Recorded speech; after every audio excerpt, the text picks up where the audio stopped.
আমাদের বুজুর্গানে দিন সুফিয়া আল্লাহর ওয়ালিরা বলেছেন, সূরা ফাতিহা যখন নামাজের মধ্যে পড়বা ভেঙে ভেঙে পড়ো, একসাথে পড়িও না। কারণ আমার প্রত্যেক কথার জবাবে আল্লাহ একটা উত্তর দান করেন। আমি যদি আল্লাহকে উত্তর দেওয়ার সুযোগ না দেই তাইলে জিনিসটা সুন্দর লাগে না। এই কারণে দেখবেন আল্লাহর ওলি বুজুর্গরা যখন নামাজ পড়ে আমাদের মতো হু হু করে পড়ে না, তারা স্থিরতার সাথে আলহামদুলিল্লাহি রাব্বিল আলামিন চুপ করে থাকে। আল্লাহর আওয়াজ, অনেক মানুষ পৃথিবীর জমিনে আল্লাহ সৃষ্টি করছে, যাদেরকে আল্লাহ কান দিয়েছেন তারা কান দিয়ে ওই আওয়াজটাও শুনে।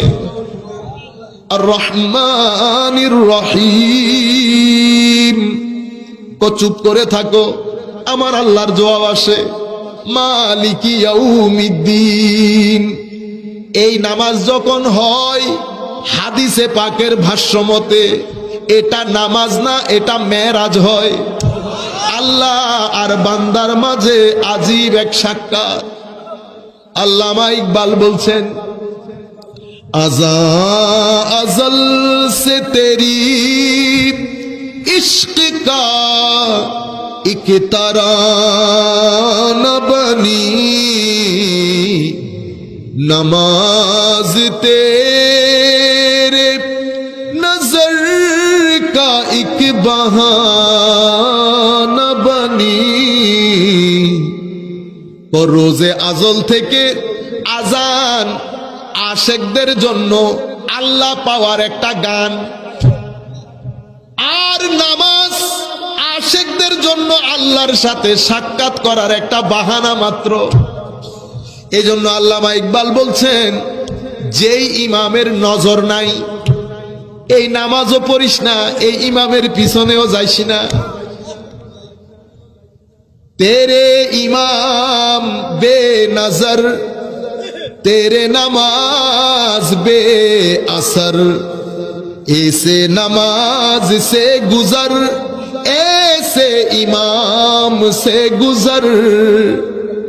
তো তোমার নামাজি ইমাম, যে ইমামের পিছনে তুমি নামাজ পড়ছো, হুজুরি না তার আছে না তোমার আছে, তো এমন নামাজ পড়িও না যেই নামাজের মধ্যে হুজুরি না থাকে।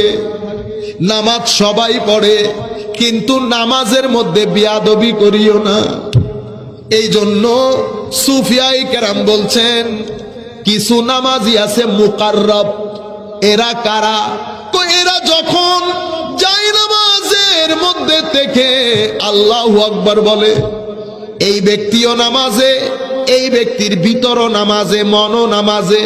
নামাজের মধ্যে আশেক মাশুকের এক আজীব খেলা চলছে। এই নামাজ ওই ব্যক্তিকে প্রত্যেক দিন একটু একটু করে আল্লাহর নৈকট্যে নিয়ে যায়। আল্লাহ তাকে নিজের বন্ধু হিসেবে গ্রহণ করে। আর কিছু নামাজিকে বলে নামাজি মুফলেহ, এরা সফল, এরা সাকসেস। কিরকম?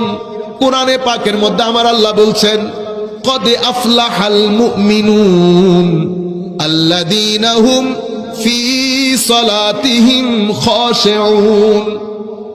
ওই নামাজি সফল যেই নামাজির নামাজের মধ্যে খুশু এবং খুদু আছে। খুশু খুদু মানে কি? অর্থাৎ নামাজের মধ্যে ওই ব্যক্তি আছে, নামাজের বাইরে যায় না। এটা হচ্ছে সফল নামাজি।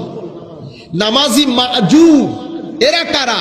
তো এরা হচ্ছে, এ চাই মন ভিতরে থাকুক, মন চাই বাইরে যেতে, এ চাই মন ভিতরে থাকুক, দুইজনের মধ্যে একটা যুদ্ধ চলে। এটা মুসল্লি মাজু। আর একটা মুসল্লি কোনটা? এটা মুআকাব। এটা নামাজের কারণে আল্লাহ তাকে শাস্তি দান করবে। এটা কোন ব্যক্তি? যেই ব্যক্তি নামাজের ওয়াক্ত খেয়াল করে নাই, আদাব খেয়াল করে নাই, নামাজের রুকন আরকান খেয়াল করে নাই, দপাদপ নিজের কাজের মধ্যে ছিল। শেষ বিকালে গিয়ে আসর, আসর পড়তে পড়তে মাগরিব, খেয়াল তার দুনিয়াতে, খেয়াল ব্যবসায় চাকরিতে। ম্যাক্সিমাম নামাজ ছুটে যায়, নামাজের আদাব খেয়াল করে না, আর যা করে সেটা মানুষকে দেখানোর জন্য করে। এমন নামাজিকে কি বলে? তো এমন নামাজি আমার আল্লাহ বলছেন ফাওয়াইলুল লিল মুসাল্লিন, এই মুসল্লি ধ্বংসপ্রাপ্ত হোক। এই মুসল্লির নামাজের কোনো দরকার নাই। এই নামাজ, এর নামাজ তারে আল্লাহ থেকে দূরে সরিয়ে দেবে। নামাজ আল্লাহ থেকে তাকে দূরে সরিয়ে দেবে। এরপরে কি? তো এরপরে ফাওয়াইলুল লিল মুসাল্লিন আল্লাযীনা হুম আন সালাতিহিম সাহুন আল্লাযীনা হুম ইউরাউন ওয়া ইয়ামনাউনাল মাউন। আর যারা যাকাত তো দেয় না, ছোট্ট একটা জিনিসও মানুষকে না খুঁজলে দেয় না। তো সূরা মাউনের মধ্যে মুনাফিকের আলামত 4টা বর্ণনা করা হয়েছে না? একটা হচ্ছে কৃপণ, তাইলে মুমিন কখনো কৃপণ হয় না। আর একটা হচ্ছে মানুষকে অসহযোগিতা করা, মুমিন কখনো এই ধরনের হয় না। আরেকটা হচ্ছে মানুষকে দেখানোর জন্য নামাজ পড়া, আমাদের মধ্যে যদি থাকে আমরা এই কাজ আর করবো না। আরেকটা হচ্ছে সামান্য একটা জিনিস না খুঁজলে দেয় না, যাকাতও দেয় না, এই হচ্ছে মুনাফিকের আলামত। এরপরে আল্লাহ সূরা কাউসার শুরুতেই কি করেছেন? ইন্না আতাইনাকা আল কাউসার, হাবিব আপনাকে আমি কাউসার গিফট করেছি, আতা করেছি। বস আপনি কৃপণতা করিয়েন না, যার যা প্রয়োজন আপনি কাউসার থেকে দান করেন, আপনি কাউসার থেকে দান করেন। ফাসাল্লি লিরাব্বিক, ওই মুনাফিকের মতো, ঠিক আছে, মানুষকে দেখানোর জন্য না, নামাজ পড়বেন কার জন্য? লিরাব্বিক, আপনার রবের জন্য। নামাজ শুধু আল্লাহর জন্য।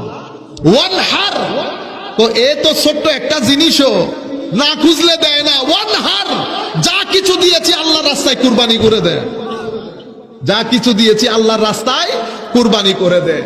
আমি শুধু এখানে আপনাদেরকে আল কাউসার শব্দটা, যাতে আহলে সুন্নাত ওয়াল জামাত সুন্নিয়ত আমরা সব বুঝতে পারি, অত লম্বা কথা বলার সুযোগ নাই। আমার নবী সাল্লাল্লাহু আলাইহি ওয়াসাল্লামকে ছোট্ট একটা সূরা এবং কোরআনের শেষের দিকে আমার নবী 23 বছরের সংগ্রাম, মাথা থেকে পা পর্যন্ত ঘাম ঝরেছে, ঘুম নাই আমার নবী, রাত দিন এক করে দিয়েছে উম্মতের জন্য। শেষ বিকেলে গিয়ে আমার নবীর উপর সূরা নাজিল হয়েছে, ইন্না আতাইনাকা আল কাউসার, হাবিব আপনাকে কাউসার দান করলাম। তো কাউসার কেন দান করেছি? দান করব না, কাউসার আমি আপনাকে দিয়ে দিয়েছি। তো কাউসার মানে কি? উলামায়ে কেরাম শুরু থেকে শেষ পর্যন্ত সবাই কাউসার মানি বলেছে জান্নাতের একটা নাহার, জান্নাতের একটা নাহার, একটা নদী, জান্নাতের একটা হ্রদ। তো এটা এমন হ্রদ যেটার মতো হ্রদ আল্লাহ জান্নাতের মধ্যে পয়দাই করেন না।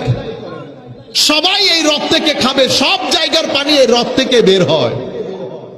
তো এই হ্রদ আল্লাহ নবীকে দান করবেন। তো আবার কাউসারের আরেকটা অর্থ হচ্ছে হাউজ। এটা কি? তো যেখান জান্নাতের যত নহরগুলো আছে, সেই নহরগুলার পানি যেখান থেকে উৎপত্তি হয় সেটার নাম কি? হাউজ। এই হাউজে কাউসার থেকে আল্লাহর নবীর উম্মতদেরকে পানি পান করাবেন কিয়ামতের ময়দানে।